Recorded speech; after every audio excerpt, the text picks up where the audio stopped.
як вічний зой, в жарях схилилась мати, в очах печалі, попіл сивини, додому не прийшли 45-ті, її сини священної війни.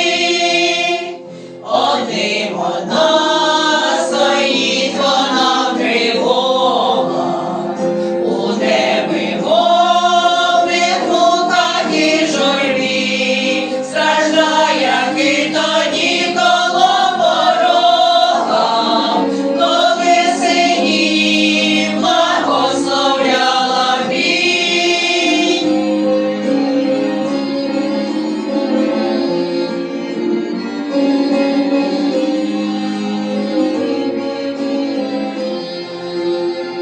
Крізь пам'ять літ ідуть на фронт солдати, тяжких боях доноситься гроза, а їй судилось жаті виглядати, сиві ждать, скорбота і сльоза.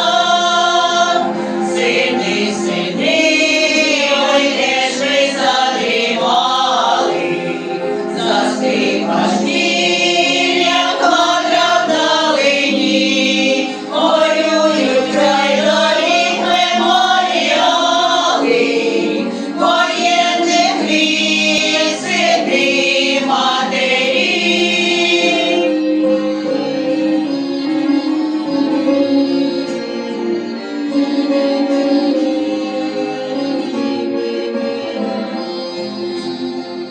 Крида грані